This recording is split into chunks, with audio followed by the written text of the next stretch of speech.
Assalamu alaikum, I'm Aisha and you're watching Samar News. Here are today's headlines. Iran's President Masoud Pezeshkian says Tehran is ready to accept verification of its nuclear program to prove it is not seeking atomic weapons. Speaking in Tehran, he said Iran would not bow to what he called excessive Western demands, including over its missile program. The statement comes as talks with the United States continue amid deep mistrust on both sides. US President Donald Trump has hinted at deploying a second aircraft carrier to the Middle East as Washington and Tehran prepare to resume negotiations aimed at preventing a new conflict. Trump said he was considering the move despite ongoing diplomatic efforts. Talks between the United States and Iran were facilitated by Oman last week. Iran's foreign ministry said the discussions helped gauge Washington's seriousness and showed enough common ground for diplomacy to continue. Israeli Prime Minister Benjamin Netanyahu met US Secretary of State Marco Rubio in Washington ahead of his talks with President Donald Trump. Netanyahu signed on to Trump's Board of Peace and is expected to push for tougher US demands in upcoming nuclear discussions with Iran, including limits on Tehran's missile program.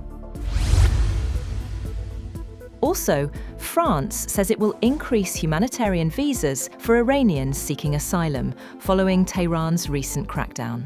Foreign Minister Jean-Noel Barrot said Paris aims to support opponents persecuted by the regime. He told Parliament that France would expand protections for those seeking refuge. Poland and Italy have decided not to be part of President Trump's proposed Board of Peace, citing legal and political concerns. Polish Prime Minister Donald Tusk told a government meeting that the decision was made after taking into account certain national doubts regarding the shape of the board.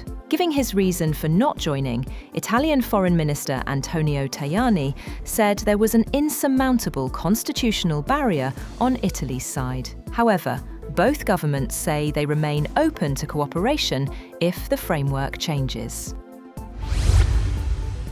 NATO says it has launched a new mission, Arctic Sentry, to strengthen its military presence in the Arctic. The move follows tensions within the alliance linked to US President Donald Trump's push to acquire Greenland. NATO says the mission will coordinate Allied forces to safeguard stability in the strategically vital High North.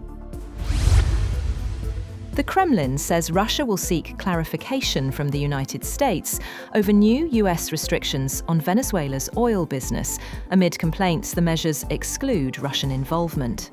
Russian officials, including Foreign Minister Sergei Lavrov, have described the US limits as discriminatory and are in talks with Washington over the issue. The US Treasury recently issued a general license to facilitate oil and gas exploration and production in Venezuela, but it does not authorize transactions involving Russian or Chinese nationals or entities. Moscow's outreach reflects broader tensions over energy and geopolitical influence in the region. At least 10 people, including the attacker, have been killed in one of Canada's deadliest mass shootings in recent history. 6 victims were found inside Tumbler Ridge Secondary School in British Columbia, 2 at a nearby residence, and another died en route to hospital. The suspected shooter, described as a female wearing a dress, was found dead at the school from an apparent self-inflicted injury. Police said there are no other suspects or ongoing threats. At least 2 others were hospitalized with life-threatening injuries, while up to 25 received treatment for non-life-threatening wounds. Officials confirmed counseling would be offered to students and the community. Colombian President Gustavo Petro narrowly escaped an assassination plot while flying with his daughters, officials said. His helicopter was unable to land as planned due to threats from drug traffickers, forcing the aircraft to remain over open waters before safely reaching an alternate location with naval support.